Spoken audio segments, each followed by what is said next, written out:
Exodus chapter 4 verse 1 up to 16. At si Moises ay sumagot at nagsabi, "Datapwat narito, hindi nila paniniwalaan ako, nididinggin ang aking tinig, sapagkat kanilang sasabihin, ang Panginoon ay hindi napakita sa iyo." At sinabi sa kanya ng Panginoon, "Ano iyang nasa iyong kamay?" At kanyang sinabi, "Isang tungkod." At kanyang sinabi, "Ihagis mo sa lupa." At kanyang inihagis sa lupa at naging isang ahas. At si Moises ay tumakas sa harap ng ahas. At sinabi ng Panginoon kay Moises, "Iunat mo ang iyong kamay at sunggaban mo sa buntot."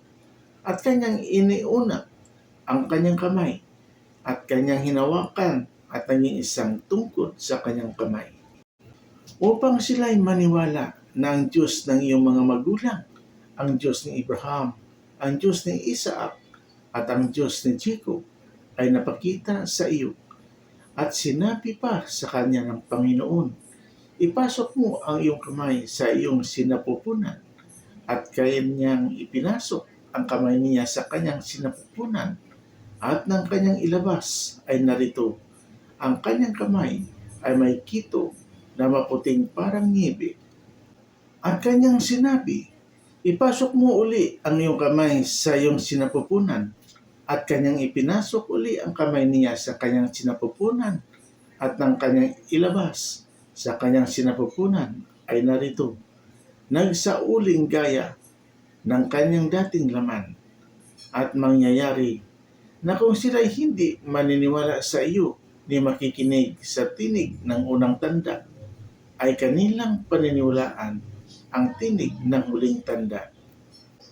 At mangyayari na kung sila'y hindi maniniwala sa dalawang tandang ito, ni hindi makikinig sa iyong tinig, ay kukuha ka ng tubig sa ilog at iyong ibubuhos sa tuyong lupa. At ang tubig na iyong kukunin sa ilog ay magiging dugo sa tuyong lupa. At sinabi ni Moises sa Panginoon, "O Panginoon, ako'y hindi marikit mangusap kahit ng panahong nakaraan, kahit mula nang magsalita ka sa iyong lingkod, sapagkat ako'y kimi sa pangungusap at umid sa dila." At sinabi sa kanya ng Panginoon, "Sinong gumawa ng bibig ng tao? O sinong gumawa ng pipi, o bingi, o may paningin, o bulag sa tao? Hindi ba akong Panginoon? Ngayon nga'y yumaon ka at ako'y sa iyong bibig, at ituturo ko sa iyo kung ano ang iyong sasalitain." At kanyang sinabi, "O Panginoon, magsugo ka, isinasamo ko sa iyo sa pamamagitan ng kamay niya ang iyong susuguin." At ang galit ng Panginoon ay nagningas laban kay Moises, at kanyang sinabi, "Wala ba si Aarong kapatid mo na Levita? Nalalaman kong siya ay makapagsasalitang mabuti, at saka narito, siya ay lumalabas upang salubungin ka. At pagkakita niya sa iyo, ay matutuwa sa kanyang puso. At ikaw ay magsasalita sa kanya, at iyong isasabibig niya ang mga salita.